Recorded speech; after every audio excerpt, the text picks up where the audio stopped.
레위기 16장 계속해서 보겠습니다. 16장 11절로 22절까지를 같이 읽습니다. 시작. 아론은 자기를 위한 속죄제에 수송아지를 드리되 자기와 집안을 위하여 속죄하고 자기를 위한 그 속죄제 수송아지를 잡고 향로를 가져다가 여호와 앞 제단 위에서 피운 불을 그것에 채우고 또 곱게 간 향기로운 향을 두 손에 채워가지고 휘장 안에 들어가서 여호와 앞에서 분향하여 향연으로 증거궤 위 속죄소를 가리게 할지니 그리하면 그가 죽지 아니할 것이며 그는 또 수송아지의 피를 가져다가 손가락으로 속죄소 동쪽에 뿌리고 또 손가락으로 그 피를 속죄소 앞에 7번 뿌릴 것이며 또 백성을 위한 속죄제 염소를 잡아 그 피를 가지고 휘장 안에 들어가서 그 수송아지 피로 행함같이 그 피로 행하여 속죄소 위와 속죄소 앞에 뿌릴지니 곧 이스라엘 자손의 부정과 그들이 범한 모든 죄로 말미암아 지성소를 위하여 속죄하고 또 그들의 부정한 중에 있는 회막을 위하여 그같이 할 것이요 그가 지성소에 속죄하러 들어가서 자기와 그의 집안과 이스라엘 온 회중을 위하여 속죄하고 나오기까지는 누구든지 회막에 있지 못할 것이며 그는 여호와 앞 제단으로 나와서 그것을 위하여 속죄할지니 곧 그 수송아지의 피와 염소의 피를 가져다가 제단 귀퉁이 뿔들에 바르고 또 손가락으로 그 피를 그 위에 7번 뿌려 이스라엘 자손의 부정에서 제단을 성결하게 할 것이요 그 지성소와 회막과 제단을 위하여 속죄하기를 마친 후에 살아있는 염소를 들이되 아론은 그의 두 손으로 살아있는 염소의 머리에 안수하여 이스라엘 자손의 모든 불의와 그 범한 모든 죄를 아뢰고 그 죄를 염소의 머리에 두어 미리 정한 사람에게 맡겨 광야로 보낼지니 염소가 그들의 모든 불의를 지고 접근하기 어려운 땅에 이르거든 그는 그 염소를 광야에 놓을지니라. 아멘. 이 속죄일에 관한 규정은 참 독특한 하나의 그 이스라엘의 제의법입니다.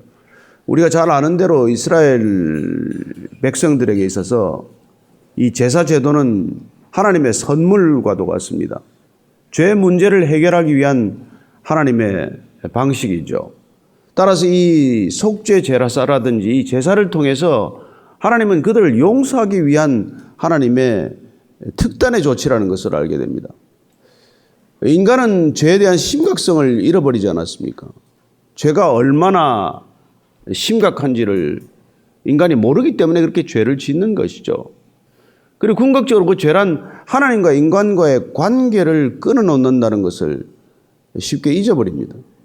그리고 하나님과의 관계가 끊어지면 인간과의 관계가 얼마나 급속히 파괴되는지조차도 모르기 때문에 인간의 이 죄 문제를 어떻게 하면 하나님께서 제대로 회복시킬 것인가에 초점을 두고 이 문제를 봐야 한다는 것이죠.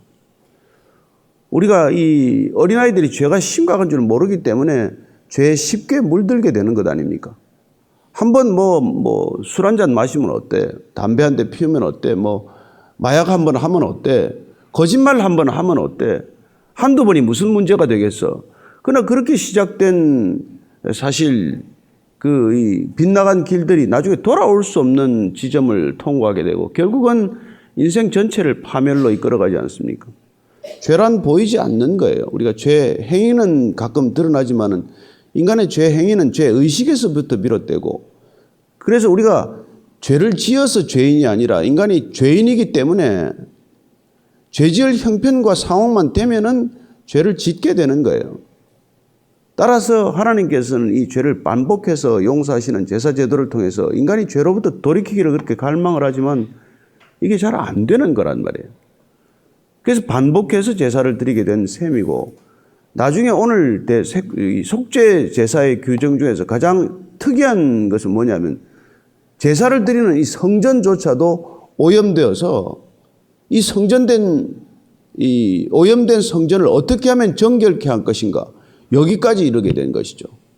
따라서 대속죄일이라고 하는 것은 성전 자체 성소, 지성소와 내성소, 성소를 정결케 해서 제사 제도를 효력을 유지하기 위한 하나님의 조치라는 것, 그걸 알게 됩니다. 따라서 이 성소를 깨끗하게 하기 위해서 드리는 이 제사는 사실 속죄제라고 이름 붙이기보다는 정결제 내지는 정화제라고 이름을 붙여야 된다는 그런 학자들의 주장이 있어요. 왜냐하면 지성소와 성소를 깨끗하게 하는 거기 때문에 그건 sin offering, 인간의 죄를 속하기 위한 속죄제라기보다는 그 이 성소 자체를 정결케 하는 purification offering이다. 이렇게 얘기를 하는 것을 보게 됩니다. 따라서 오늘 왜 이런 제사가 또 우리에게 들려지는지 소개되는지를 한번 여러분들 같이 한번 이렇게 살펴보도록 하겠습니다. 먼저 11절부터 쭉 한번 읽겠습니다. 시작. 아론은 자기를 위한 속죄제 수송아지를 드리되 자기와 집안을 위하여 속죄하고 자기를 위한 그 속죄제 수송아지를 잡고 향로를 가져다가 여호와 앞 제단 위에서 피운 불을 그것에 채우고 또 곱게 간 향기로운 향을 두 손에 채워가지고 휘장 안에 들어가서 여호와 앞에서 분향하여 향연으로 전거계 위 속죄소를 가리게 할지니 그리하면 그가 죽지 아니할 것이며, 여기 보니까 지금 이 성전을 정결케 하는 대속죄의 제사에 앞서서 지금 이 대제사장인 아론이 먼저 자기 자신의 속죄 제사를 드리는 것을 보게 되지 않습니까? 이 속죄제를 드리기 위해서 아론은 옷을 갈아입었죠. 대제사장의 옷, 관복을 다 벗어버리고 일반 백성들이 입는 세마포 옷으로 모두 다 갈아입었습니다. 심지어 관이나 띠까지도 이 세마포 옷으로 전부 갈아입음으로써 아론이 지금 아론과 그 자신뿐만 아니라 그 가족의 죄까지 먼저 속죄하고 이 제사를 드려야 한다는 것을 우리에게 보여주는 것이죠. 대제사장의 가장 큰 직분은 죄를 속죄하는 것입니다. 그러나 백성들의 죄를 속죄하기 위해서 먼저 중요한 것은 대제사장 자신의 죄를 속죄하는 문제. 따라서 우리는 이 제사를 드리는 사람의 정결함이 중요하다는 것을 다시 한번 머리에 각인해야 한다는 것입니다. 우리가 기도를 드리면서 중보 기도를 하면서 또 심지어 나라와 백성을 위해서 기도하면서 우리가 더 중요한 건 뭐냐면 그런 기도할 자격이 있냔 말이에요. 우리 예를 들어서 누군가의 죄를 대속해 달라고 할 때 그럴 능력이 있어야 속죄해 달라고 부탁을 하는 건 아닙니까? 보석 신청을 하려면 보석금이 있어야 되는 것이고 보석금을 낼 능력이 있어야 신청하는 거지. 그게 없으면 무슨 소용이 있겠어요? 따라서 대제사장이 백성들의 죄를 대속하기 위해서는 그 자신이 속죄를 청할 만한 자격을 갖춰야 한다는 것입니다. 이게 여러분 대제사장의 문제뿐만 아니라 당시 이스라엘 백성들의 중에서 지도자적 역할을 하는 사람들의 가장 중요한 책무였던 것이죠. 그래서 예수님께서 나는 선한 목자다 그렇게 말할 때 그때 목자라는 쓴 단어는 사실은 그 당시에는 통치자, 지배자 전체를 통칭하는 말이었어요. 그 말은 곧 예수님 한 분만이 선한 목자라고 할 때 어떤 지도자나 어떤 통치자나 어떤 제사장도 선할 수는 없다는 것입니다. 따라서 우리가 그 선함을 덧입기 위해서는 본인 자신이 먼저 그리스도의 피로 정결케 되는 것이 필요했듯이 이 시대도 마찬가지로 제사장 스스로가 먼저 정결해야 했다는 것이죠. 심지어 그 가족의 죄까지 먼저 제사를 드려서 속함을 받아야 했다는 것입니다. 이게 대제사장이 가장 중요한 구별되는 점이에요. 나와 나 자신뿐만 아니라 나와 내 가족의 죄까지도 그걸 정결케 해야 그래야 제사를 드릴 자격이 생기는 것 아니에요. 그러니 저 자신도 마찬가지고 오늘 이 예배를 드리는 그리스도인들의 예배 드리는 목적 그리고 우리가 중보기도의 자리에 나아가는 근거 그건 우리 자신이 먼저 정결케 되었음을 전제로 한다는 것입니다. 따라서 저와 여러분이 어떤 기도를 하든 어떤 예배를 드리건 우리 자신의 정결함을 결코 잊어서는 안 된다는 것입니다. 그렇다면 하나님께서 중보기도의 자리에 나아오는 백성들의 자격을 하나님 앞에 안 나오는 사람들과는 다르게 규정하지 않겠어요? 저와 여러분들이 하나님이 불신자들과 같이 다룬다고 생각을 하십니까? 따라서 여러분들이 저나 고난받는 것은 무슨 이유가 있겠어요?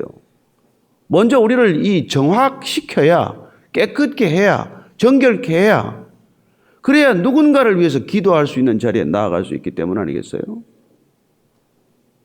오늘날 이 시대 그리스도인들의 타락은 생각보다도 훨씬 심각한 문제라는 것을 한번 오늘 이 아침에 이 속죄일의 제사를 통해서 한번 생각해 보기를 바랍니다. 우리 제사장이 성전을 깨끗하게 하기 위해서 오늘 대속죄일에 성전 정결 작업을 하는데 그 전에 본인이 먼저 깨끗해져야 된단 말이에요. 그러니 오늘날 이 시대가 무슨 개혁을 부르짖고 무슨 뭘 하네 어쩌네 하지만은 본인들이 깨끗해지지 않고 개혁을 어떻게 추구하냐는 말이에요. 뭐 세상 얘기할 것 없습니다만은 교회가 세상을 위해 기도하게 하려면 무엇부터 해야 된다고? 우리부터 깨끗해야 되는 것이죠. 교회부터 깨끗해야 되는 것이죠. 그래서 교회도 어떻게 보면 제 속죄일을 정해가지고 교회 자체가 정결케 되는 그런 일들이 과거에 기록된 이 대제 속죄일의 규정이라는 것을 알게 됩니다. 그래서 지금 이 아론 대제사장 그는 자기를 위해서는 속죄제가 제물이 수송하지 않아요. 수소를 드려야 돼요. 그리고 가장 거룩한 향 가지고 갈 때 향도 가장 값비싼 향, 제일 좋은 향을 가지고 들어갔어야 합니다. 그리고 그는 또 수송아지의 피를 가져다가 손가락으로 그 속죄소 동쪽에 뿌리고 또 손가락으로 그 피를 속죄소 앞에 7번 뿌릴 것이며 그렇습니다. 이 제사는 첫 번째는 자기의 세마포 옷을 갈아입어야 하고 그리고는 수송아지 번제 제물을 잡아야 하고 그리고는 그 향을 또 피워야 하고 그리고는 이 그 제물의 피를 속죄소에다가 뿌리는 것을 보게 됩니다. 그 다음에 백성을 위해서 어떻게 할까요? 15절 이하입니다. 시작. 또 백성을 위한 속죄소에 염소를 잡아 그 피를 가지고 휘장 안에 들어가서 그 수송아지 피로 행함같이 그 피로 행하여 속죄소 위와 속죄소 앞에 뿌릴지니 곧 이스라엘 자손의 부정과 그들이 범한 모든 죄로 말미암아 지성소를 위하여 속죄하고 또 그들의 부정한 중에 있는 회막을 위하여 그같이 할 것이요. 백성을 위한 속죄제는 수소보다도 하나 밑에죠. 염소를 가지고 염소. 그죠? 그리고는 향연을 피우지 않습니다. 아론과 그 가족들의 죄를 속죄하기 위해서는 향을 피웠어요. 향을 피운다는 뜻은 그 당시에 그렇게 해석이 되었습니다. 향으로 가려서 하나님을 직접 본 자는 죽음을 면치 못하기 때문에 이 연기로 가려서 마치 시내산에 하나님이 임했을 때 연기가 온 산을 다 가렸듯이 하나님을 직접 본 자는 죽음을 면치 못했기 때문에 죽음을 피하기 위해서 이 향연으로 연기로 그걸 가렸다 이렇게 해석을 하고 있어요. 근데 어쨌든 아론의 죄를 먼저 속하기 위해서는 수송아지가 필요했지만은 백성들 온 백성 전체의 죄를 속죄하기 위해서는 염소의 피를 가지고 가는 것을 보게 됩니다. 그다음 제사장 하나의 이 죄의 속죄의 무게가 온 백성의 속죄의 무게보다도 더 무거울 수 있다는 거예요. 여러분 그 생각 해보셨습니까? 우리 온 국민의 죄보다도 어쩌면 한 목회자의 죄가 더 무거울 수 있다는 것, 그 생각을 우리가 할 수는 있겠어요? 그러나 그 당시에 대제사장은 그런 책임, 그런 무게, 죄의 무게를 느꼈다는 것입니다. 그래서 그 자신 속죄를 위해서는 수송아지 한 마리를 드려야 됐고 온 백성의 죄를 위해서는 염소를 잡아서 또한 피를 7번 완전하게 제단 뿔에 바르고 피를 뿌리는 것을 보게 됩니다. 자, 그 다음에 16절 이하입니다. 시작. 곧 이스라엘 자손의 부정과 그들이 범한 모든 죄로 말미암아 지성소를 위하여 속죄하고 또 그들의 부정한 중에 있는 회막을 위하여 그같이 할 것이요. 그가 지성소에 속죄하러 들어가서 자기와 그의 집안과 이스라엘 온 회중을 위하여 속죄하고 나오기까지는 누구든지 회막에 있지 못할 것이며. 자, 여기 누구도 이 제사가 치러지는 동안 이 지금 성소 안에 들어갈 수 없습니다. 오직 제사장 혼자 있게 됩니다. 대제사장 홀로 온 백성의 죄를 속죄하는 일을 하는 것이고 성소 전체를 정결케 하는 것이죠. 피를 곳곳에 발라서 1년에 한 번 지성소 안에 들어가서 속죄소에 피를 뿌리는 일은 매일 하는 게 아니에요. 1년에 한 번 들어가서 그렇게 하는 거란 말이에요. 그래서 지성소 전체와 내소 전체를 정결하게 함으로써 성소가 성막이 회막 그 자체가 정결해야 한다는 것을 가르쳐주고 있는 것이죠. 가서 제사를 드리는데 제사 드리는 그 성소 자체가 오염되면 어떻게 돼요? 아무 효력이 없지 않겠어요? 그러니까 제사를 드리는 사람도, 제사를 드리는 장소도, 제사에 쓰이는 기물도 모든 것들이 다 정결해야 한다는 것. 결국은 철저한 정결례라는 것을 알게 됩니다. 모든 것이 다 거룩해야 한다는 것이죠. 어느 것 하나가 거룩함에 빠져 있을 수 없다는 것입니다. 특별히 그 매일 드려지는 성소 자체의 정결함을 위해서 따로 이렇게 성소를 정결케 하는 제사를 드렸다는 것, 그게 이스라엘 제사의 특징 중에 하나라는 것을 알게 됩니다. 자, 18절입니다. 시작. 그는 여호와 앞 제단으로 나와서 그것을 위하여 속죄할지니 곧 그 수송아지의 피와 염소의 피를 가져다가 제단 귀퉁이 뿔들에 바르고 또 손가락으로 그 피를 그 위에 7번 뿌려 이스라엘 자손의 부정에서 제단을 성결하게 할 것이요. 이번에는 그 제단 앞으로 나옵니다. 이제 나와서 이렇게 수송아지의 피와 염소의 피 두 가지를 가져다가 제단 귀퉁이 뿔들에 바르고 그리고 손가락으로 7번 뿌리는 것을 보게 됩니다. 그래야 완전히 제단 전체도 정화가 끝났다 하는 것을 이제 마치는 정결례가 되는 것이죠.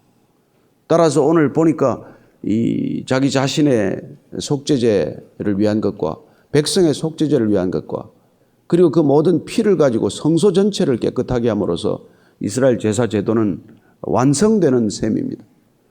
어쨌건 이 모든 거룩한 예식에 오직 대제사장 홀로 들어가서 이 모든 지금 작업을 하고 있는 거예요.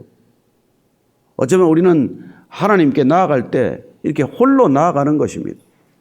여러분이 뭐 이렇게 같이 함께 우리가 예배를 드리고 같이 함께 기도하지만 그러나 궁극적으로 하나님 앞에 나아갈 때 우리 자신의 죄를 정결케 하고 온 백성의 죄를 대속해서 나아갈 때는 오직 홀로 나아가는 것을 우리는 보게 된다는 것이죠. 그러면 이게 궁극적으로 우리는 나중에 십자가, 예수님께서 홀로 그 십자가의 죄의 무게를 지고 가는 것을 우리는 이 의식과 절차를 통해서 유비해 볼 수 있는 것이죠. 그 다음에 오늘 아사셀 얘기를 다시 또 듣게 됩니다. 20절 이하입니다. 시작. 그 지성소와 회막과 제단을 위하여 속죄하기를 마친 후에 살아있는 염소를 들이되 아론은 그의 두 손으로 살아있는 염소의 머리에 안수하여 이스라엘 자손의 모든 불의와 그 범한 모든 죄를 아뢰고 그 죄를 염소의 머리에 두어 미리 정한 사람에게 맡겨 광야로 보낼지니 염소가 그들의 모든 불의를 지고 접근하기 어려운 땅에 이르거든 그는 그 염소를 광야에 놓을지니라. 이 아사셀 염소에 관한 얘기는 이 레위기 여기밖에 나오지 않아요. 다시는 여러분 아사셀이라는 말 자체를 성경 전체 어디서도 볼 수 없습니다. 어쨌건 백성들이 지금 대제사장의 안에서 드리고 있는 정결례를 전혀 보지 못합니다.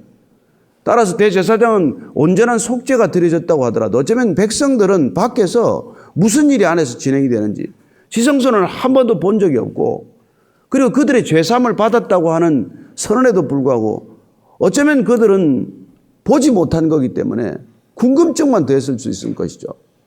그래서 이 아사셀 염소 한 마리에다가 이제 나와서 아론이 머리에다가 두 손을 대고 백성들의 죄를 고하기 시작을 합니다. 따라서 이미 죄는 사함을 받았지만은 이 속죄 제물로 다시 선택된 염소 한 마리는 피를 뿌렸고 한 마리 살아있는 또 한 마리는 아사셀 염소라고 불러서 이 아사셀 염소의 오늘날 우리가 쓰고 있는 영어 단어가 scapegoat란 말이죠. 그렇죠? 고트는 염소 아니에요. 우리는 그걸 속죄 양으로 번역하지만 scapelam이 아니라 scapegoat라는 것을 알게 되고 이 scapegoat라는 말은 결국 이 아사셀 염소에서 유래됐다는 것을 우리가 알 수 있습니다. 이 한 마리 염소에다가 제사장이 머리에 손을 대고 모든 백성들의 죄를 고하는 거죠. 이런 죄를.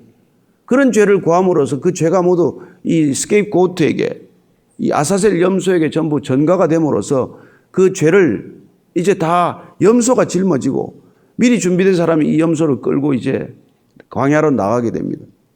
따라서 이거는 앞에서 있었던 성전 안에서의 정화제, 성전 안에서 드려진 대제사장의 죄사와는 다른 제사가 아니라 이 제사를 그림으로 형상화한 것이라는 것을 알게 됩니다. 백성들이 이제 눈으로 보는 것이죠.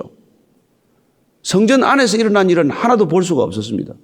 그러나 이제 그 모든 죄가 이 아사셀 염소에게 전가되고 그 염소가 눈앞에서 사라져서 우리의 모든 죄가 사라지는 것을 보게 하는 것은 어떻게 보면은 뭐 표현이 좀 이상하지만은 티저 영상과도 같은 것이고 안에서 일어났던 전체적인 이 속죄 의식을 한번 백성들이 눈으로 보는 형상화한 시각화한 이 제사라는 것을 알게 됩니다. 따라서 이때 백성들은 드디어 이제 눈으로 보았기 때문에 안심하는 것이죠. 그 아사셀 염소는 광야 끝으로 가서 절벽에 떨어 죽기도 했고 전혀 눈 밖으로 사라져서 이제 더 이상 돌아올 수 없게 됩니다. 그런 곳으로 그는 가버리고 마는 것이죠.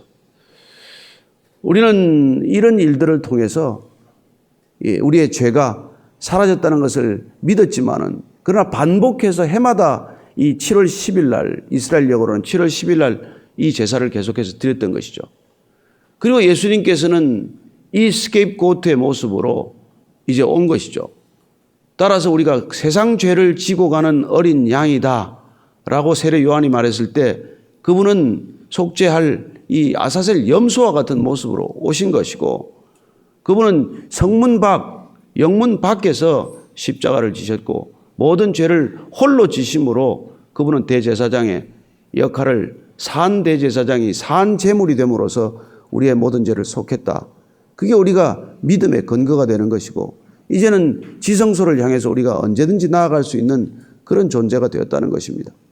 저는 오늘 이 본문 말씀을 우리가 읽으면서 먼저 우리가 정말 왕 같은 대제사장으로 이 예배 자리에 나올 때 우리는 어떻게 우리 자신을 정결케 해야 할지 그 문제를 생각해 봐야 되고 또한 우리 가족들의 죄를 우리가 먼저 대속하지 않고 우리가 제사를 드릴 수 없다는 것도 한번 우리 삶에 적용해 볼 만한 일 아니겠어요? 그래서 디모데서를 보면은 디모데전서 제가 읽어드리겠습니다. 디모데전서 3장 5절에 보면 이렇게 되어 있어요.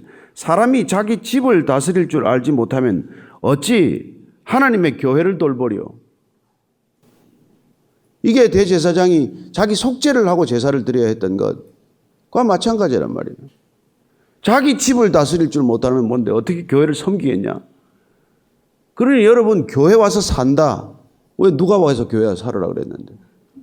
예? 여러분 집을 잘 챙겨놓고 집에 설거지 그릇 다 쌓아놓고 교회 와서 무슨 의자 청소할 일이 아니라 집에 그릇 깨끗이 치우고 와서 교회에서 예배 드리는 거예요. 우리가 수신제가 치국평천하라는 말을 우리가 모르더라도 사실 우리가 우리 자신의 일신을 깨끗하게 하지 않고 내 가정을 정결하지 않고 무슨 공직을 맡겠다는 거예요. 자신 없으면 안 하면 되지. 근데 우리가 그렇게 세상을 향해서 이 얘기하려면 그런 얘기를 하려면 우리 자신이 먼저 그런 삶을 살아야 된단 말이에요. 나라가 이렇게 온통 시끄럽지만 사실 돌을 던질 만한 사람이 몇이나 되겠어요. 특별히 교회는 조심해야 합니다. 이 시대 교회가 어떤 모습인데 세상을 향해서 돌을 들겠어요?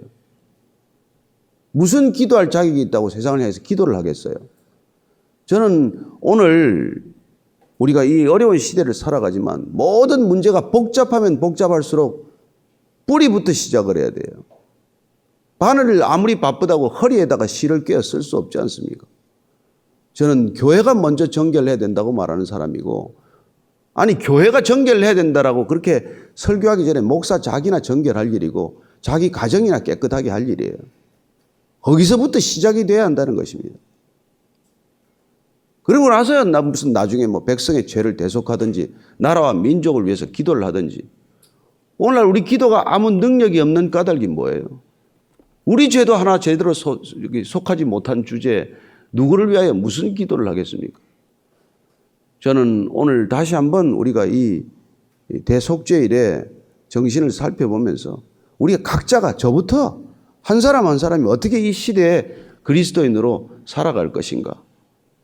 그리고 세상을 위해서 기도한다면 어떤 자세로 우선 기도가 시작이 되어야 되는가. 그걸 다시 한번 곰곰이 생각해보는 아침이 되기를 바랍니다. 번잡하게 시끄럽게 해봐야 아무것도 나아지지 않아요. 우선 내 자신부터 회개하고 내 가족부터 정결하게 하고 그리고 교회부터 정신 좀 차리고 교회가 다 이게 뭡니까 지금? 이게 교회입니까? 라는 얘기를 사방에서 들리는데 교회는 회개하지 않은 채 세상을 향해서 뭐라고 말하겠어요?